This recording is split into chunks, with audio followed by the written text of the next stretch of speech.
తల్లిదండ్రులను మీరు నమ్ముతారో ప్రేమించరో నాకు తెలియదు, కానీ నేను మిమ్మల్ని అంత ప్రేమిస్తా. మీకు ఎప్పుడు ద్రోహం లేదు, మిమ్మల్ని కాపాడుకుంటా. మీరు నా ఎలక్షన్లో చాలా కష్టపడ్డారు, నా కుటుంబ సభ్యుల కంటే ఎక్కువ కష్టపడ్డారు. మిమ్మల్ని అందరినీ కాపాడుకునే బాధ్యత నా పైన ఉంది. అధైర్యపడవద్దు, ధైర్యంగా ఉండండి. నేను మీకు అండగా ఉంటా. నేను మీకు ఎప్పుడు ఫోన్ చేసినా, గతంలో ఎలాగైతే ఫారెస్ట్ వాళ్ళు వచ్చి ఇటాచీలు పెడితే ఎప్పుడైతే ఫోన్ చేస్తే వచ్చానో అంతకంటే వేగంగా వస్తా. అప్పుడు నాకు కొంచెం పరిధి ఉండేది. అప్పుడు ఎమ్మెల్యేగా కొద్దిగా అరే మనం అవకతవకలు చేస్తే అరే ఎమ్మెల్యేని ఇలా పవర్ ఉన్నదని చెప్పేసి చేస్తానని చెప్పేసి బాధపడ్డాం. ఇప్పుడు నన్ను ఆపేటోడు ఎవరు లేడు, ఆపే శక్తి కూడా నా కొడుకు లేదు, నేను చెప్తున్నాను. ఎందుకంటే శంకర్ నాయక్ ఏందో వరంగల్ డిస్టిక్ లో అందరికీ తెలుసు. కాబట్టి మననే ఒక స్ట్రోక్ ఇచ్చిన కొడుకులో కొద్దిగా కొండే ఇటు అటు అంటాను.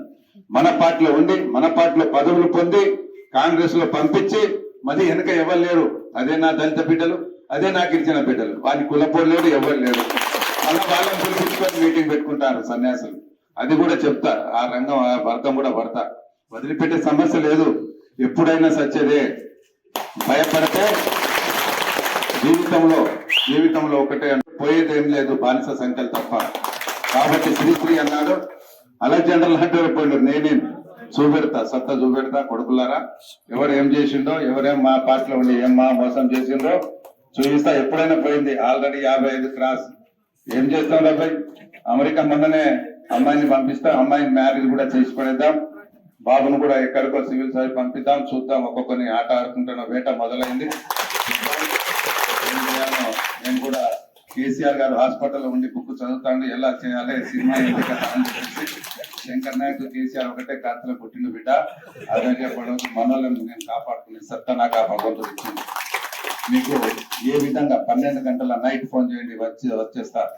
బాధపడవద్దు, భద్రు ఏడవద్దు, అస్సలే బాధపడవద్దు, కళ్ళ పట్టి కన్నీళ్లు రావద్దు. ధైర్యం ఉండాలి.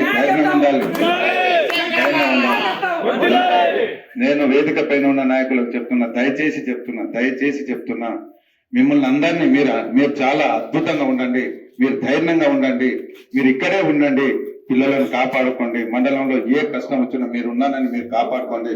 మీ వల్ల కాకుండా చెప్పండి, నేను తెలుసు. కాసిం కోసం ఎన్ని వచ్చినా డిఎస్పీ ఏమన్నాడు, అయ్యా ఒక 10 నిమిషాలు ఇవ్వండి, ముట్టుకో అని చెప్పిన. నేను ముట్టుకో, కాసిం ముట్టుకో, చూద్దాం నీ సంగతి ఏందో. ఎవ్వడు ఇవాళ పోలీసు కానీ అధికారులు కానీ మనమంటే భయపడతారు, వాళ్ళంటే భయపడరు. గుర్తుపెట్టుకోండి. ఒక్కసారి ఆలోచించండి. నేను సంతకం పెట్టింది, నేను ఇచ్చిన కళ్యాణ లక్ష్మి ఇచ్చి వాళ్ళు ఇచ్చారే తప్ప తులం బంగారం ఏదని అడగాలే. నిన్న అడిగాను మానుకోటలో, బిడ్డ జైలు పంపిస్తాం, నీ ఇల్లు ఏందో, నీ పార్టీ ఆఫీసా, ఎంఆర్ఓ ఆఫీసులో ఇవ్వాలి, లేకుంటే ఎమ్మెల్యే క్యాంప్ ఆఫీసులో ఇవ్వాలి, ఏంది అని చెప్పేసి ఇవాళ మనోళ్ళు అడిగారు. నీ తులం బంగారం ఇచ్చినప్పుడే ఇది నీది కాదు, నీ అయ్య సొత్తు కాదు అని అడిగిండ్రు. ఆ ధైర్యం ప్రతి ఒక్కరికి ఉండాలి అని చెప్పిన. ఇంతకుముందు తమ్ముడు కాసిం అన్నట్టు ఏది దొరవారి తిమ్మపురం ఎక్కడుంది, ఎవడైనా పోయిండా? కాంగ్రెస్ వాడు పోయిండా? ఉన్నప్పుడు ఎవరు తమ్ము ధైర్యం లేదు, ఎవరు పోలే. కానీ అక్కడ కూడా నా శిలాఫలకం ఉంటది, 10 లక్షల రూపాయలు ఇచ్చాం, డబుల్ బెడ్రూమ్లు ఇచ్చాం. నిండు అసెంబ్లీలో 1,50,00,000 రూపాయలు ఇవ్వాలి అని చూపు కూడా మంజూరై ఉన్నది. ఎవ్వరు భయపడవద్దు. నేలవంచ రోడ్ వేసింది మనం. ప్రతి తండ, ప్రతి గూడెం, ప్రతి వాడ, ప్రతి ఎక్కడ తిరిగినా కూడా ఆ రోడ్ల మీద నడిచేటప్పుడు శంకర్ నాయక్ కనబడతాడు. వచ్చినండి, ఎప్పుడైనా ఏ జీవి అయినా ఎప్పుడైనా పోయేదే. కాబట్టి దయచేసి నేను ఒక్కటే మనం చేస్తున్నా, మీకు నేను అండగా నేను ఉంటా, మీకు తోడుగా, మీకు నీడగా, మీకు ప్రతి ఏ టైంలో ఎప్పుడు ఏం కావాలంటే నేను ఉంటా, మిమ్మల్ని కాపాడుకుంటా. దయచేసి మీరందరూ అధైర్య పడవద్దని చెప్పేసి నేను మనవి చేస్తున్నాను.